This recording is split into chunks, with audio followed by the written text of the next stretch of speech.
नमस्कार। मेरे सामने यहाँ पर एक 35-36 वर्षीय युवक जिनकी हस्तरेखाओं को मैं यहाँ पर पढ़ने जा रहा हूँ।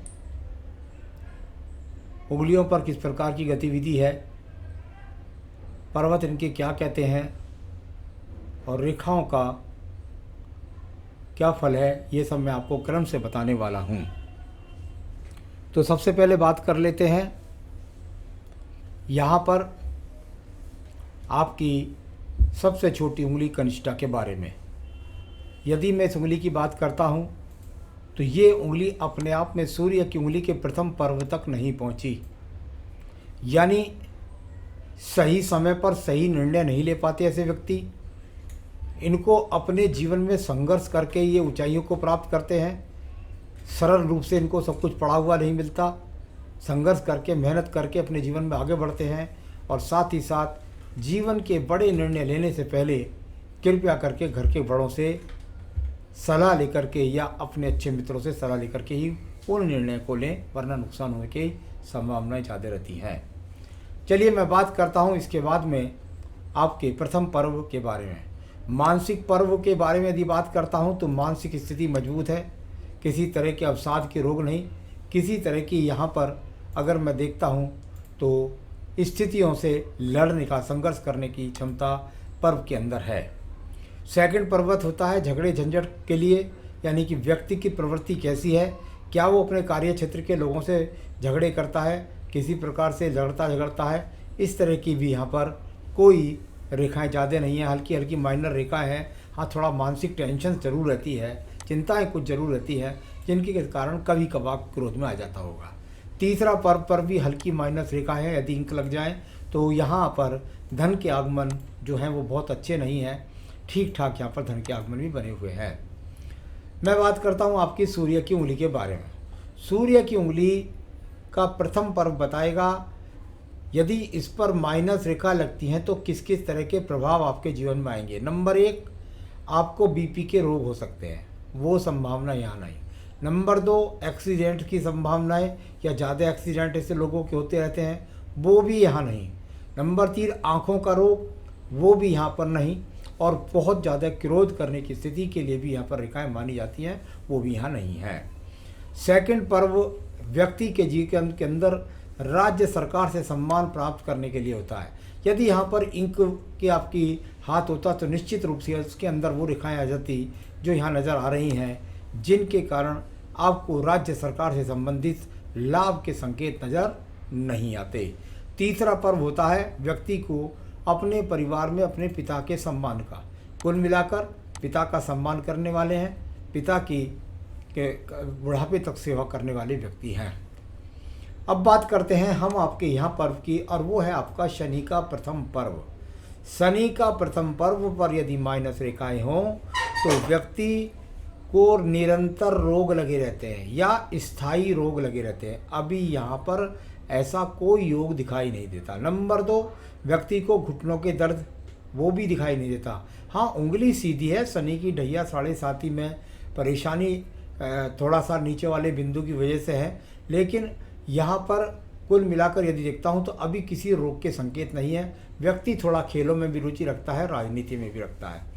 आइए बात करते हैं आपके सेकंड पर्व के बारे में। सेकंड पर्व व्यक्ति के जीवन के अंदर होता है। ये वो पर्व है जो व्यक्ति को कर्ज की रेखाओं के लिए जाना जाता है। यहाँ पर यदि मैं देखता हूँ तो कोई विशेष रूप से ऐसी रेखा नहीं दिखाई देती जिससे व्यक्ति को कोई बहुत ज़्यादा यहाँ पर किसी भी प्रकार से कर्ज का दबाव है, ऐसा दिखाई नहीं पड़ता। अब बात करेंगे हम आपके शनि के तीसरे पर्व के बारे में। जब तीसरे पर्व पर ये काला बिंदु आ जाए तो इसका किस किस प्रकार से फल होता है ये मैं आपको बताता हूँ। नंबर 1, व्यक्ति कोशिश करता है अपने परिवार को अच्छा सम्मान, अच्छा धन देने की, लेकिन प्रयास करने के बाद भी, मेहनत करने के बाद भी इस व्यक्ति को उतनी संपन्नता के साथ परिवार को नहीं दे पाता। ऐसा नहीं होता तो व्यक्ति के जीवन के अंतर्गत ऐसे व्यक्तियों को धन कभी भी एक समानता के साथ नहीं मिलता। यानी मिल गया तो काफ़ी मिल गया, फिर काफ़ी दिन खाली बैठ गए, फिर मिल गया, इस तरह की स्थिति चलती रहती है। यानी धन की स्थितियों में आना जाने में उतार चढ़ाव का सामना। अब बात करते हैं यहाँ पर हम आपकी प्रथम पर्व की बृहस्पति की उंगली के बारे में। ये उंगली यहाँ पर प्रथम पर्व से किसी प्रकार का कोलेस्ट्रॉल का, शुगर का, लीवर के रोगों का कोई संकेत यहाँ पर नहीं है, परंतु सेकंड पर्वत पर राहु रेखाएं लगी हुई हैं। व्यक्ति को पत्नी के साथ में अपने व्यवहार को नियंत्रण में रख करके चलना होगा। यानी आपके व्यापार के उतार चढ़ाव का, या बुद्धि से डिसीजन में जल्दबाजी में नुकसान का, या किसी न किसी चीज़ के कारण पत्नी के साथ थोड़ा सा तालमेल में तनाव रहता है। ऐसी कोई बुरी बात नहीं कह रहा हूँ, बस थोड़ा सा ही। तीसरा, यहाँ बच्चों से सुख सहयोग का पर्व है, ये यहाँ पर ठीक है। अब बात करते हैं इसके बाद में आपके पास आपके बुद्ध पर्वत के बारे में। बुद्ध पर्वत पर ये रेखाएं खड़ी होना अनिवार्य होता है, परंतु जब ये एक दूसरे पर चढ़ कर के चलती हैं, रगड़ करके चलती है, तो व्यक्ति के जीवन में धन का संघर्ष भी रगड़ करके ही चलता है। यानी धन के आगमन तो बने रहते हैं, परंतु अपने आप से रिलैक्स व्यक्ति कभी महसूस नहीं करता। जब मैं इस बात को कह रहा हूँ तो ये मैं आज के लिए कह रहा हूँ, या अब से 2-3 साल के लिए कह रहा हूँ, इससे ज़्यादा के लिए नहीं कह रहा। इसके बाद ये खराब भी हो सकती है, इसके बाद ये अच्छी भी हो सकती है। इनका कोई भी सुंदर स्वरूप, चतुर्भुज, त्रिभुज, या कोई मछली का स्वरूप, या कुछ भी बन सकता है। तो अच्छा और ख़राब दोनों तरह के रिजल्ट आ सकते हैं। अभी वर्तमान के लिए ऐसी स्थिति है। आइए सूर्य पर्व पर चलते हैं। सूर्य पर्व कंटक रेखाओं से भरा हुआ है। कंटक रेखा का मतलब आड़ी तिरछी रेखाएं, काटने वाली रेखाएं, प्रयास करने वाली रेखाएं, मेहनत करने वाली रेखा, ज़्यादा यात्रा करने वाली रेखा, इस तरह का यहाँ पर संकेत है। राजनीतिक लाभ और साथ ही साथ राजनीतिक क्षेत्र या गवर्नमेंट के क्षेत्रों से जो लाभ लेने वाले संकेत हैं वो यहाँ पर नहीं है। बॉर्डर वाले क्षेत्र में इसकी स्थिति बहुत स्पष्ट रूप से निकल करके आ गई है। तो राज्य सरकार से संबंधित कार्यों से लाभ दिखाई नहीं देता। अब बात करते हैं इसके बाद में आपके पर्व की, और वो है आपका भाग्य का पर्व। भाग्य के पर्व को यदि मैं देखता हूँ तो इसमें कई प्रकार की रेखा निकलती हैं। एक रेखा मंगल पर्व से भी आती है, एक रेखा यहाँ से निकल करके आपके जो है थोड़ा सा राहु पर्व से भी संबंध बनाती है, एक रेखा दूसरी साइड में हेल्पिंग रेखा भी है, और छोटी बिंदु की रेखा भी। यानी कुल मिलाकर व्यक्ति के जीवन के अंदर ऐसा नहीं कह सकते कि इनका भाग्य उदय नहीं है। तो ये अपने आप में पर्वत मेरे ख्याल से, हाँ ये जरूर है कि भाई आपको थोड़ा कभी लाभ हो गया, फिर रेस्ट हो गया, फिर लाभ हो गया, फिर रेस्ट हो गया, इस तरह की स्थिति जरूर दिखाई देती है। यहाँ पर बृहस्पति पर्व की रेखाओं की बात करता हूँ तो बृहस्पति पर्व से भी मल्टी टैलेंटेड रेखा का शनि पर्वत से संबंध बना। यानी ज्ञान के द्वारा व्यक्ति योजनाओं के द्वारा प्रयास करता है धन कमाने के लिए। ये रेखा यहाँ पर इस बात को बताती है, और मंगल से निकल रही हैं तो किस कार्य से दिखाती हैं ज़्यादा, ये भी मैं आपको अभी बताऊंगा। चलिए अब बात करते हैं इसके बाद में। यहाँ पर हम आपके हृदय रेखा के बारे में बात करें। हृदय रेखा बहुत यहाँ पर खराब है। यदि इसकी स्थिति देखता हूँ तो कुल मिलाकर आपके स्वास्थ्य के प्रति सावधानी रखनी चाहिए आपको। साथ ही साथ आपको पत्नी से तालमेल बनाकर रखना चाहिए, उसके साथ ज़्यादा तू मैं के रिश्ते ना हो जाएं, इस तरह की स्थितियों से बचना चाहिए। तो ये स्थिति यहाँ 2 प्रकार से बनी हुई है, तो ये मन में अशांति भी बहुत दिखलाती है। मैं बात कर रहा हूँ आपके निम्न मंगल पर प्रथम वर्ग के बारे में। तो उससे निकलने वाली रेखाओं का मैंने पहले भी किया जिक्र, और मंगल शनि की रेखाओं का जब इन्वॉल्वमेंट ज़्यादा होता है तो वो व्यक्ति मेहनत के कार्यों से अपने जीवन में धन के आगमन बनाता है। जब ये रेखाएं आयु रेखा को काटती हैं, बुद्धि रेखा को काटती हैं, हृदय रेखा को काटती हैं और इस तरीके से आगे बढ़ जाती हैं तो बहुत मेहनत कराती हैं, तब जाकर धन दिलवाती है। दूसरी बात, जहाँ जहाँ से गुजरेंगी, जिस पर्वत को जिस रेखा को काटेंगी, उसका दुष्प्रभाव आपके जीवन में होगा। सबसे बड़ी बात है ये कार्मिक रेखा है, इनमें भाग दौड़ बहुत है, व्यक्ति मेहनत करता है, लेकिन उसके साथ जोर आजमाइश भी उतनी ही है, क्योंकि रेखाएं आगे जाकर बुद्धि रेखा को, हृदय रेखा को, आयु रेखा को, सबको काटती हैं। बहुत संघर्ष वर्तमान में व्यक्ति के जीवन में चल रहा है। अब बात करते हैं आपके यहाँ पर बुद्धि रेखा के बारे में। अगर आप अपनी बुद्धि रेखा को देखेंगे तो ये बुद्धि रेखा कई जगह छोटे छोटे द्वीप बना करके चलेगी। यहाँ भी, फिर इसके बाद भी हल्का सा द्वीप, फिर इसके बाद डाउन, फिर इसके बाद यहाँ से दूषित होकर के, और ये मंगल परिवर्तक संबंध, यानी कि कुल मिलाकर के वही बात जो बुद्धि रेखा ने बताई, छोटी उंगली ने बताई, वही यहाँ पर दिखाई दी। मन की अशांति भी है, डिसीजन जल्दबाजी में ना लें, किसी के साथ में पार्टनरशिप का काम ना करें, और साथ ही साथ अपने जीवन में यहाँ पर बहुत सोच समझ कर कदम उठाएं, क्योंकि डिस्टर्बेंस लगातार आपकी बुद्धि रेखा का आपको एक रूपता नहीं दिखलाता। चलिए अब बात करेंगे इसके बाद में आपके द्वितीय मंगल पर्वत के बारे में। ये अच्छी बात है कि यहाँ से कोई झगड़े झंझट कोर्ट कचहरी के योग दिखाई नहीं पड़े।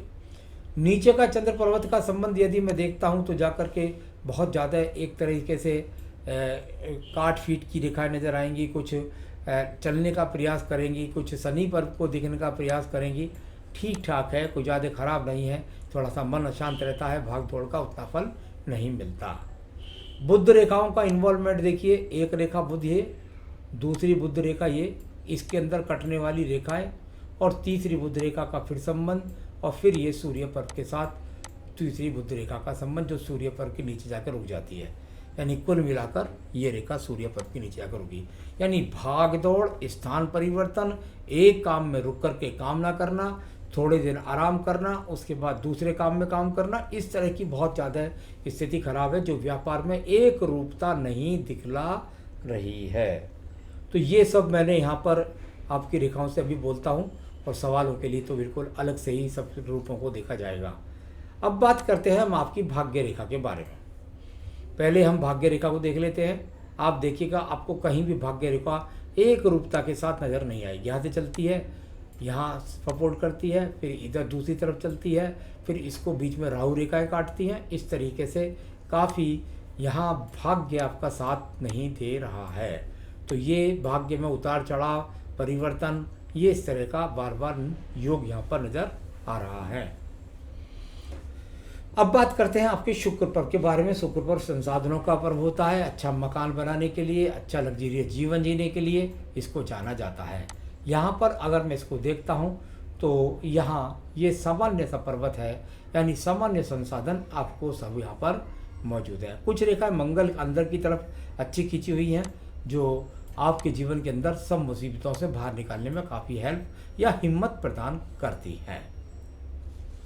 यहाँ पर आयु रेखा को देख लीजिए, आपकी आयु रेखा जा करके और नीचे मछली के साथ चिन्ह बनाने का प्रयास करें, यानी बुढ़ापा व्यक्ति का अच्छा खासा सुंदर, और साथ ही एज लगभग 78 से 80 वर्ष। तो ये तो मैंने सभी हाथ की रेखाओं को देख करके उनको पढ़ने का जो तरीका है उसको बोला है। अब सवाल है आपके, और सवाल के हिसाब से आपको मैं जवाब देने वाला हूँ। 35 से 36वें वर्ष की जब मैं बात कर रहा हूँ तो चलिए मैं धन रेखा पर यानी भाग्य रेखा पर इसका प्रमाण देखने का प्रयास करता हूँ। 35 से 36वें वर्ष ये रेखा यहाँ से इस तरीके से काट रही है, यानी यहाँ से ये यहाँ रेखा काट रही है। इसके बाद कुछ स्थिरता है, फिर ये रेखा अपने आप में जाकर 42वें वर्ष में काटती है और फिर आगे चलती जाती है। जहाँ 5 से 6 वर्ष तक मैं हाथ की रेखा को पढ़ता हूँ तो उसके हिसाब से यदि मैं देखूँ तो आने वाले समय में आपको कुछ रिलैक्स मिलेगी 42 वर्ष तक। यानी बहुत ऐसा तो नहीं कह सकता कि कर्ज ख़त्म हो जाएगा, लेकिन इसको मैं इतना ज़रूर कह सकता हूँ कि यहाँ पर कुछ आपको शांति मिलेगी, कुछ आपको अपने काम में ठहराव मिलेगा आने वाले 5 साल में। तो कर्जा अभी यहाँ पर आराम से ख़त्म नहीं होना है, और मुझे लगता है पिछला उतर जाएगा तो दूसरा आगे ले लोगे, क्योंकि एक शनि का सिंबल भी वहाँ पर आपके पर्व पर था। तो ये आसान नहीं है, लेकिन ये आपको कुल मिलाकर ऐसा आसान तो नहीं करेगा कि आप जो है बहुत ज़्यादा इससे व्यथित हो जाएंगे, परेशान हो जाएंगे। कुल मिलाकर कुछ धीरे धीरे आप चुकता करते रहेंगे, कोई दबाव आप पर नहीं होगा। गवर्नमेंट जॉब मिल सकती है, मुझे गवर्नमेंट जॉब मिलने का कोई योग हाथ के अंदर दिखाई नहीं पड़ता। को गाड़ी बंगला योग है क्या? अब ये हस्तरेखा को जब मैं पढ़ता हूँ तो मुझे किसी को स्वप्न दिखलाने का अधिकार नहीं है। कुल मिलाकर के अभी आपके जीवन में 5 साल तक हाथ पढ़ता हूँ तो उस समय पर आप वाहन ले सकते हैं। थोड़ा सा बृहस्पति का इन्वॉल्वमेंट है, शनि का इन्वॉल्वमेंट है, लेकिन बंगला के तो योग यहाँ पर नहीं दिखाई देते। किस भगवान की पूजा करें यह आपको बाद में बता दूंगा, रत्न बता दूंगा कौन सा बनता है आपका। रियल इस्टेट बिजनेस में फ़ायदा है क्या, या किस क्षेत्र में काम करूँ? आइए दोनों सवालों का जवाब एक साथ देता हूँ। मंगल पर्व कर्म रूपी रेखाओं का बढ़िया, इनका इन्वॉल्वमेंट मंगल से निकलकर शनि तक अच्छा, और साथ ही साथ द्वितीय मंगल पर भी ठीक। यानी आपका जो काम रियल इस्टेट का है वो ठीक बनता है। और किस क्षेत्र में काम करें वो मैं आपको बता देता हूँ। आपको बदरपुर रोडी सीमेंट, इस तरह का जो मकानों में लगने वाला मटेरियल होता है, उसकी बिक्री यदि आप करेंगे तो उससे आपको अच्छा लाभ मिलेगा। दूसरा, रियल इस्टेट के लिए जब आप बात करते हैं तो उसके अंदर भी आपको यहाँ पर बहुत ज़मीन खरीद के कर्ज लेकर के बिल्डिंग बनाने का योग नहीं, उनके साथ में कुछ सामंजस्य बैठाना, जैसे उनमें मटेरियल की सप्लाई करना, जो लोग मकान बनाते हैं उसके लिए ज़्यादा यहाँ पर मुझे योग दिखाई देता है। थोड़ा सा टेक्निकल चीज़ों का भी दिखलाई देता है। कभी कभी ऐसे लोग इंजीनियरिंग जैसे कामों को भी अच्छे से लाभ उठा करके कर जाते हैं। तो कहीं इस तरह की जॉब का दिखाई दे तो कर लीजिएगा, और जो इस तरह के वर्क हैं उनसे आपको लाभ के संकेत हैं। तो रियल इस्टेट का कर सकते हैं, और बहुत मोटे इन्वेस्टमेंट से नहीं कर सकते। किस क्षेत्र में काम करें ये भी आपको मैंने बता दिया है।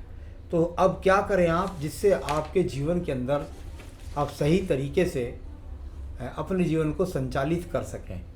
तो इसके लिए मैं बताता हूँ आपको। जो रतन आपने पहन रखे हैं, सबसे पहली बात है कि कभी भी तर्जनी उंगली में चांदी नहीं पहनी जाती। आपने चांदी पहन रखी है बहुत बड़ी तर्जनी उंगली में, यानी आपने खुद अगर कहें तो एक तरह से ग्रहण लगाया हुआ है धन के आगमन पर। दूसरा, आपने सूर्य की उंगली में फिर चांदी पहनी है। मुझे पता नहीं कौन सा रत्न पहन रखा है, क्योंकि रत्न तो मैं भी आपको बताऊंगा। यहाँ पर दूसरी उंगली में भी आपने यही चीज़ धारण कर रखी है, चांदी। यानी चांदी तो दोनों जगह ग्रहण करना, ये यहाँ दूसरी उंगली में चांदी, यश मान सम्मान में रुकावट। तो दोनों ही ये जो मुझे दिखाई पड़ रही है यहाँ पर धातुएं वो खराब है। रतन क्या बनता है, पूजा क्या करनी चाहिए, यह आपको बताता हूँ। संकट नाशन गणेश स्रोत का पाठ आपको रोजाना पढ़ना चाहिए। संकट नाशन गणेश स्रोत ये आपको रोजाना पढ़ना चाहिए। और साथ में आप जो है भगवान शिव की पूजा में रुद्राष्टकम अगर डेली पढ़ेंगे तो इससे भी आपको काफ़ी लाभ होगा। ये तो पूजा करिएगा। और जो शनि देव का काम है वो तो आपको समझ लीजिए, छोटे गरीब जो लोग हैं उनकी सेवा करना, उनको उनका दुख ना पहुंचाना, ये तो आपका आजीवन ही रहने वाला है। तो उनकी तो जैसे जैसे मुंह बोलते नाम से भी यदि आपकी शनि की ढैया 7.5 है तो उसमें आप शनि की पूजा और बाद में हनुमान जी के दर्शन करने का काम तो जारी रखें। तो बस इतनी तो पूजा करनी है। रतन का जहाँ तक सवाल है, आपके रतन बनते हैं पन्ना और पुखराज। पन्ना छोटी उंगली में, फिर आपको नखून बढ़ाने की जरूरत नहीं पड़ेगी। यहाँ पर पन्ना धारण कर सकते हैं छोटी उंगली में, और इधर आप पुखराज धारण कर सकते हैं इस तर्जनी उंगली में। ये दो आपके रतन बनते हैं। पहले सलाह मैं आपको दूंगा कि आप पन्ना पहने। अगर आपको उपलब्ध हो जाए दोनों रतन तो ठीक है, नहीं तो आप मुझसे संपर्क कर सकते हैं। मैं रिंग बनवाकर आपके स्थान तक पहुँचा सकता हूँ। नमस्कार।